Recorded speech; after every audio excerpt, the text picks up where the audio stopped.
Pour Dieu, c'était déjà fait. Mais pour lui, sur la terre, c'était quelque chose qui devait encore devenir une réalité. Et pour que cela devienne une réalité, il s'est mis à prier. Il est allé sur la montagne, il a mis sa tête entre ses genoux.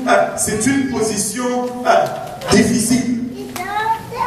Une position d'enfantement, littéralement. Et il a commencé à prier. Et il mit son visage entre ses genoux et dit à son serviteur, monte, regarde du côté de la mer. Le serviteur monta et il regarda et dit, il n'y a rien. Des fois, quand tu pries et que rien ne vient, dis-toi ceci, tu n'es pas la première personne à te retrouver dans cette situation. Même le prophète de Dieu s'est retrouvé un jour dans la situation où il a prié et puis il n'avait rien. Mais qu'est-ce qu'il a fait? Très souvent, quand nous avons prié et que rien n'arrive, bon, ok, next, on passe à autre chose. Non! Il était dans la volonté de Dieu, il avait déjà donné la parole de Dieu.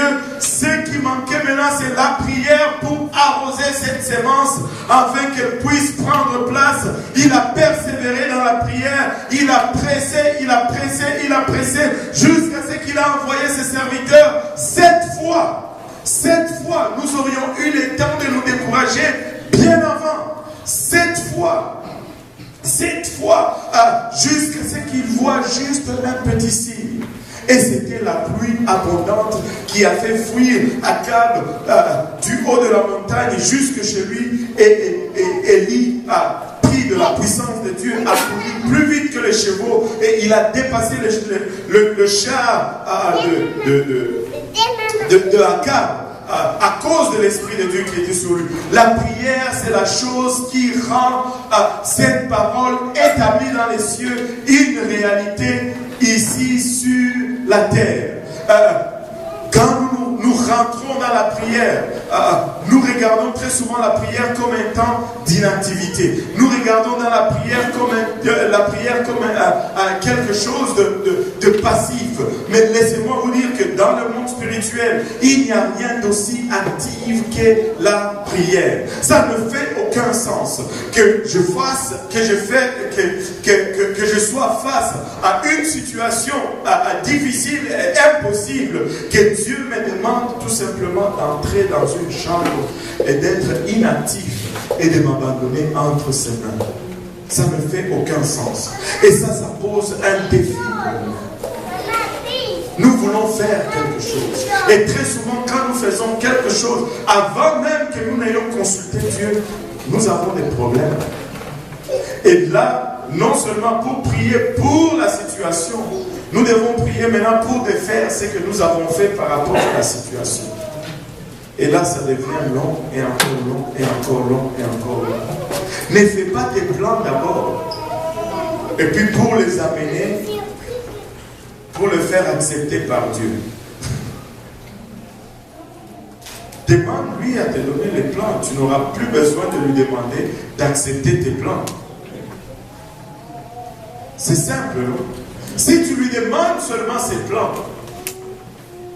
tu n'auras plus besoin de demander son approbation.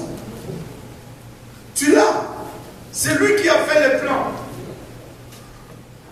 S'il y a un temps où nous devons prier comme jamais auparavant, c'est aujourd'hui. Pour faire face à ce qui nous attend, nous devons prier comme nous n'avons prié auparavant. Nous devons avoir des marques dans nos genoux du temps que, avant de rentrer dans le ministère, maintenant, on va dire, montre tes genoux. S'il n'y a pas d'écailles noires dans tes genoux, on dit ok, 6 mois encore avant de considérer ta demande. Peuple de Dieu, nous ne pouvons pas nous permettre le loisir de ne pas prier. Nous ne pouvons pas nous permettre le loisir de ne pas prier. La prière, c'est l'élément même qui fait venir la volonté de Dieu ici sur sur la terre. Non seulement nous pouvons connaître cette volonté, mais nous pouvons passer à côté de cette volonté parce que nous n'avons pas mis l'activateur en marche pour faire venir cette volonté ici sur terre. Il y a plusieurs prières et nous allons regarder différentes sortes de prières dans la Bible. Et nous allons pas calquer ces prières, mais nous allons regarder les éléments constituants de cette prière. Deux prières que j'ai dû souligner dans la Bible. La première prière de Salomon, dans le livre de 2 Chroniques, chapitre 1, on ne va pas le lire, du verset 7 au verset 10, Salomon est couronné roi et Dieu lui apparaît, lui dit, demande-moi ce que tu veux, je te l'accorde. La réponse de Dieu vient dans le livre de 2 Chroniques 1, 11 à 12. La chose la plus frappante dans sa requête, c'est ce manque total d'égoïsme dans la prière de Salomon. Si on regarde la deuxième prière que j'ai soulignée, la prière de Salomon, 2 Chroniques 6, après la construction du temple, il a fait une prière qui a duré tout le chapitre. Mais encore une fois, dans cette prière, tu vois son manque total d'égoïsme. Ce n'est pas une prière qui est dirigée vers lui. C'est plutôt une prière qui est dirigée vers Dieu. Une prière où on voit l'homme si petit et le trône de Dieu si élevé.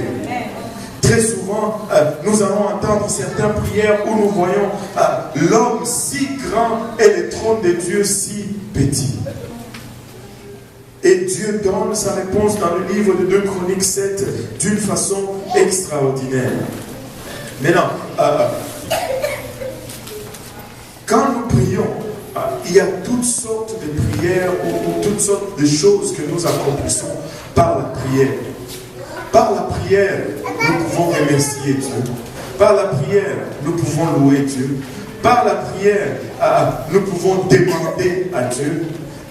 Par la prière, nous pouvons aussi amener la délivrance, notre propre délivrance. Par la prière, nous pouvons amener le jugement de Dieu sur nos ennemis. Et c'est frappant. Regardons ces deux prières dans le livre d'Apocalypse. La première, la prière de louange. Apocalypse 5, versets 8 et 9.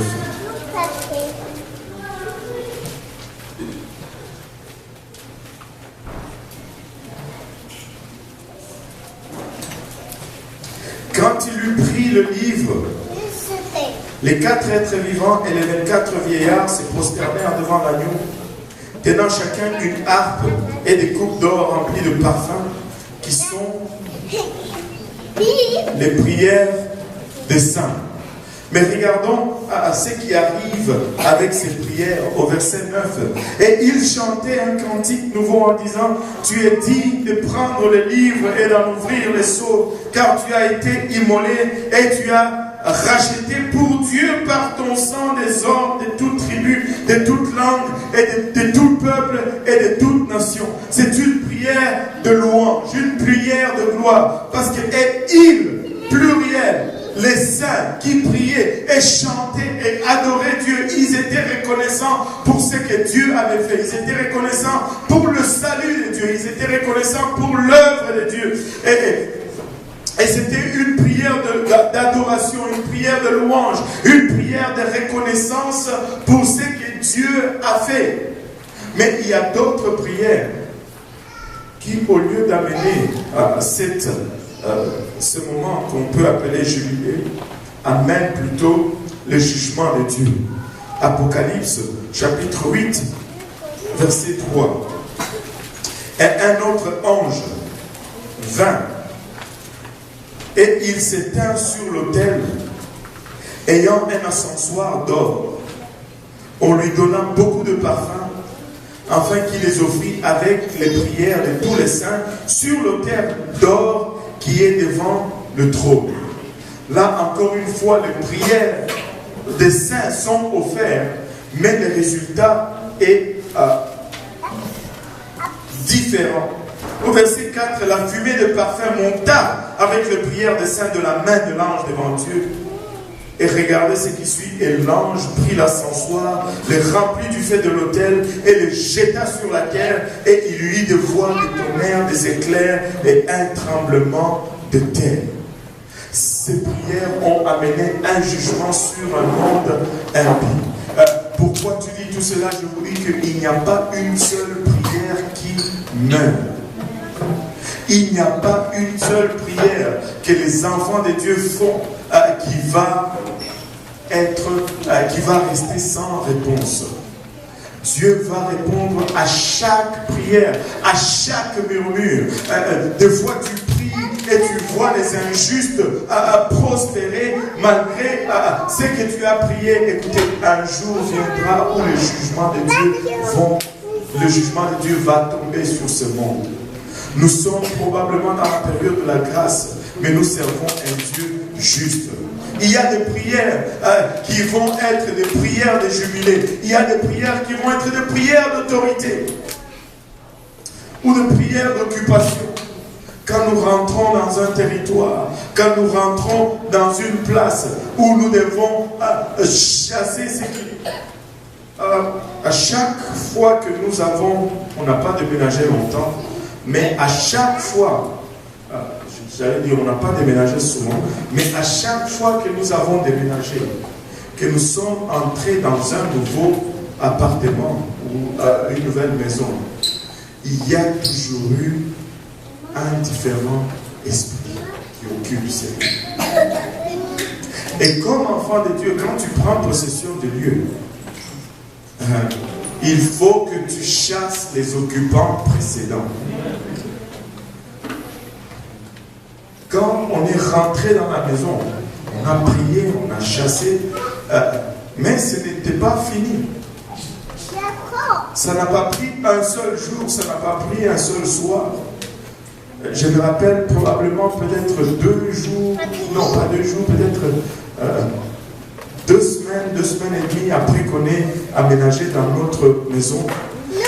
Tu dormais dans la chambre ou dans la maison, la sensation que j'avais des fois, c'est comme si tu étais dehors.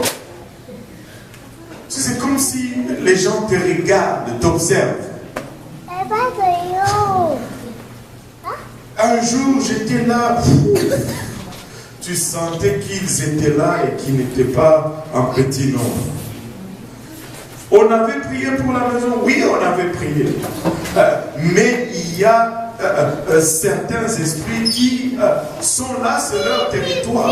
Et pour que toi tu prennes possession de ces territoires, il doit y avoir un travail de fait jusqu'à ce que eux aussi déménagent.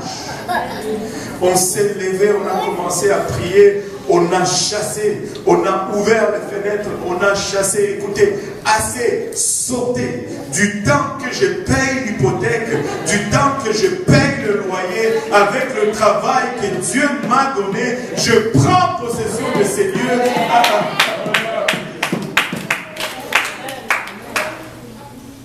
Il y a des prières d'occupation. Quand tu rentres dans un territoire, tu dois occuper. Quand tu rentres comme église dans un territoire, tu dois occuper le terrain. Si tu n'arrives pas à lier l'homme fort de cette région, tu ne vas pas avoir de réveil. Si nous avons un réveil, c'est parce que les gens ont prié. Quand nous venons le samedi soir, ce n'est pas juste par routine. Si vous manquez le samedi soir, honte sur vous. Parce que les bénédictions que nous réjouissons le dimanche sont priées chaque samedi soir dans ces lieux. Et le jour que nous arrêtons de prier, nous n'allons pas pouvoir courir comme nous courons librement chaque dimanche. Et le prédicateur a dit quelque chose de frappant le dimanche soir. Je ne sais pas si certains l'ont saisi. Il dit, mais je n'ai pas besoin de prier parce que quand je viens à l'église, je sens quand même la présence de Dieu.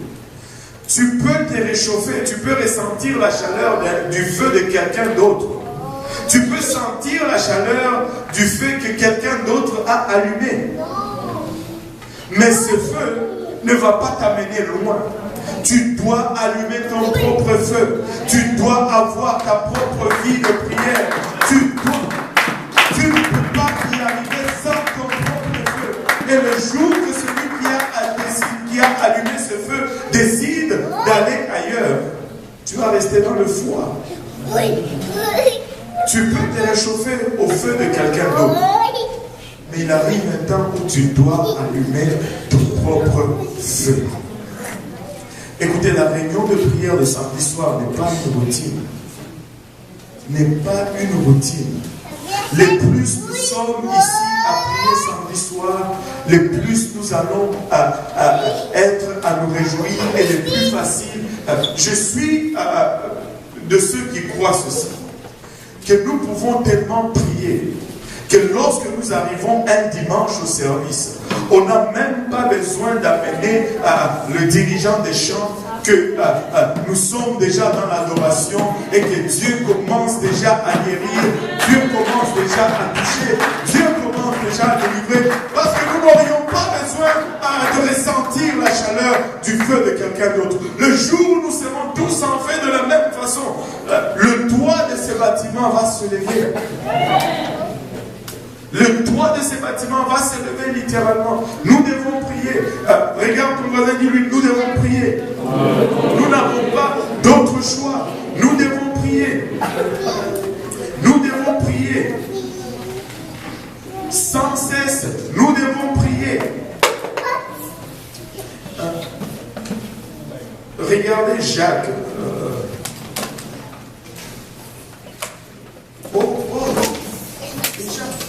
Oh là là, rapidement, juste le dernier verset.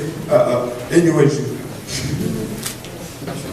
regardez avec moi Jacques chapitre 1.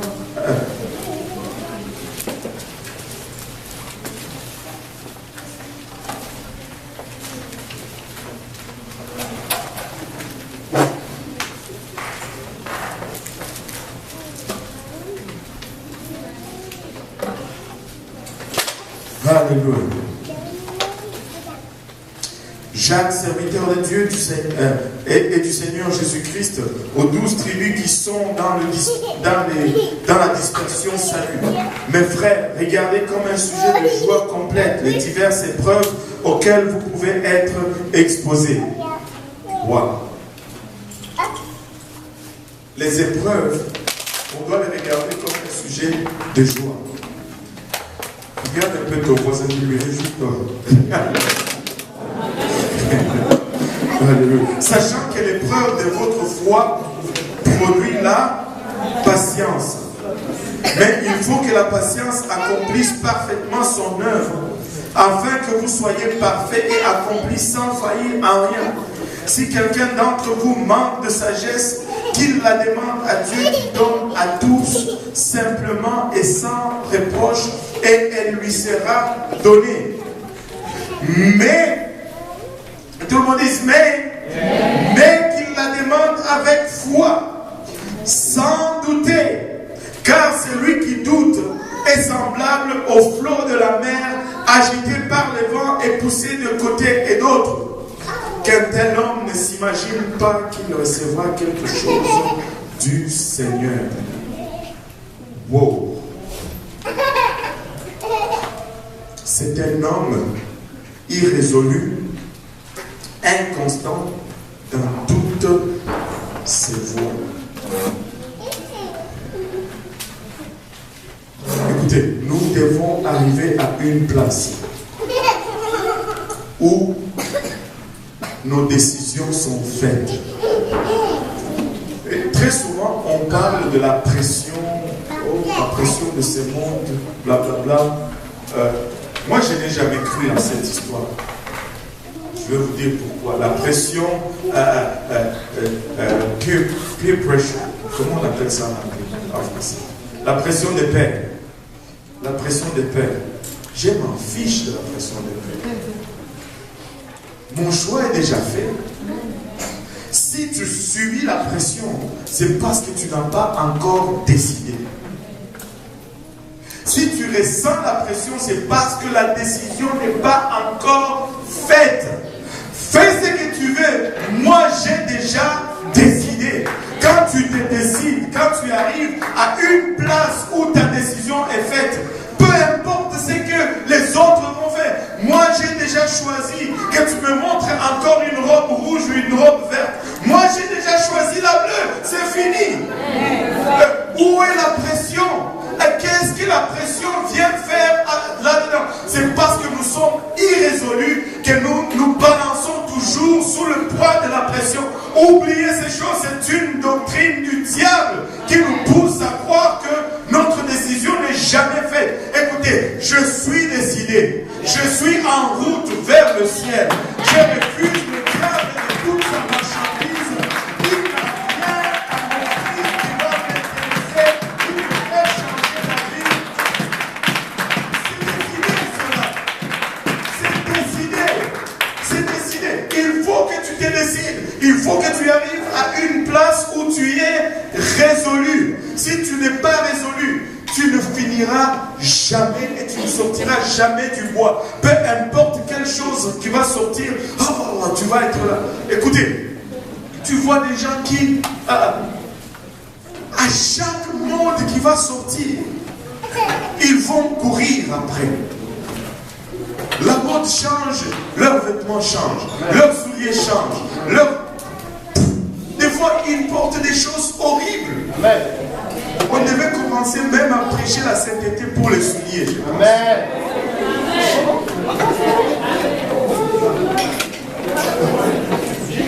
Tu vois des gens.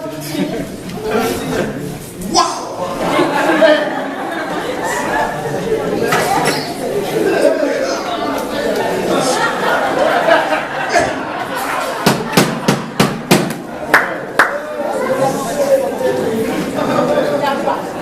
Ce n'est pas parce que la Bible, il n'y avait que des sandales à cette époque-là.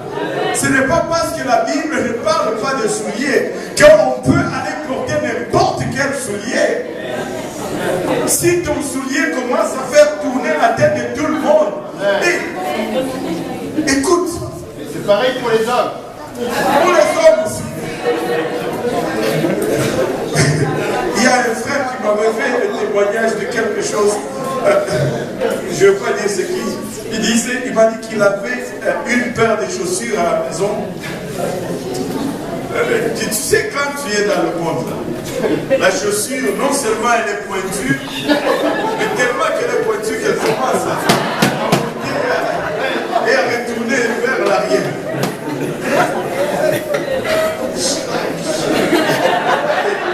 Et là, le Seigneur lui parle, lui dit, ne veut plus ses chaussures.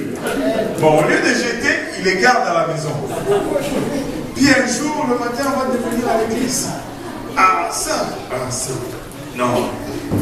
Le Seigneur t'a déjà dit ici, écoutez, si Dieu t'a déjà parlé au sujet de quelque chose, ne va plus prier dessus, c'est inutile. Il va te dire, oui, c'est correct, mais ça ne va pas être avec bénédiction. Il a dit, ok, juste pour cette fois, il a mis les souliers. Il m'a dit, quand il est venu à l'église, tous les enfants étaient comme, waouh, tes souliers! Non, frère, tes souliers! Et quand il est rentré, il s'est débarrassé de ses souliers. Le Seigneur dit, tu veux jouer à ce jeu? On va y aller jusqu'au bout. Nous ne devons pas être irrésolus. Nous devons nous décider. Parce que nous ne sommes pas décidés, nous ne recevons rien de la part du Seigneur. Nos prières sont juste parce qu'il suffit qu'il y ait quelque chose, et puis tu changes. Il suffit qu'il y ait une autre chose, tu changes. Ce n'est pas comme ça que nous pouvons avoir des réponses à nos prières. Et regardez dans le livre encore de Jacques, chapitre 4. Bon, cette fois-ci, c'est le vrai dernier. D'où viennent les luttes et d'où viennent les querelles parmi vous? N'est-ce pas de vos passions qui combattent dans vos membres? Vous convoitez et vous ne possédez pas.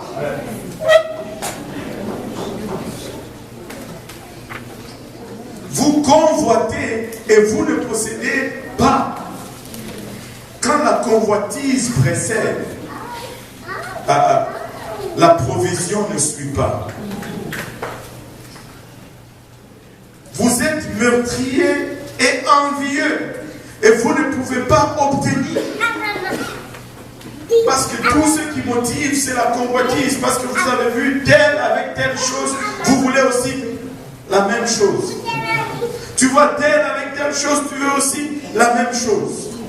Tel avec tel ministère, tu veux aussi le même ministère. Non, ce n'est pas comme ça. Ne convoitez point. Il dit, vous ne pouvez pas obtenir, vous avez des querelles, des luttes et vous ne possédez pas parce que vous ne demandez pas. Au lieu de demander, vous enviez et vos demandes sont motivées par l'envie ou la convoitise et non un besoin réel. Il dit, vous demandez et vous ne recevez pas parce que vous demandez mal. Dans le but de satisfaire vos passions.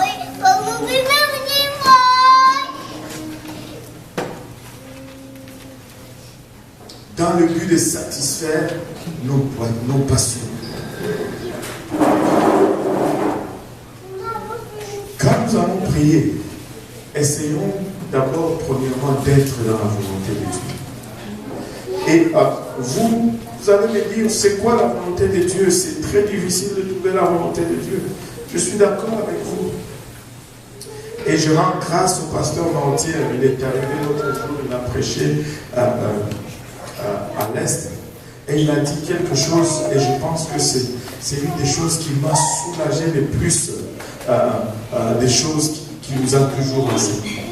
Il dit, moi-même, je suis dans ceci pour 35 ans, 40 ans qu'il m'a dit. Mais si tu me demandes c'est quoi la volonté de Dieu pour moi, je ne sais pas. Mais je fais ce que Dieu met en avant. Quand Dieu me donne à faire quelque chose, je le fais. Si tu veux connaître qu'est-ce qui va arriver dans 10 ans, je ne sais pas. Demain, c'est quoi la volonté de Dieu pour toi demain? Je ne sais pas. C'est sûr, enseigner une étude biblique, ça va être dans la volonté de Dieu. Et si je trouve quelqu'un à enseigner, je veux l'enseigner. Je ne sais pas. La volonté de Dieu, on veut la rechercher pour qu'est-ce que Dieu veut que je sois. Fais seulement ce que Dieu met devant toi jour après jour. Et la volonté de Dieu va te trouver là, en train de faire les petites choses. En train de faire les petites choses. Sois gentil avec le frère. Donne un coup de main. Enseigne une étude biblique. Sois accueillant. Quelqu'un qui vient pour la première fois à l'église, va lui parler. Ne cherche pas. Fais la volonté de Dieu. C'est ça la volonté de Dieu. Recherchez premièrement le royaume des cieux. Et le royaume des cieux, c'est les ni le manger ni le boire. Recherchez la paix avec tous. C'est là la volonté de Dieu. Et en faisant ces choses, Dieu nous trouve là. Ça ne fait peut-être aucun sens. Ça ne fait pratiquement aucun sens. Vous savez, il y a des guerriers de prière ici parmi nous.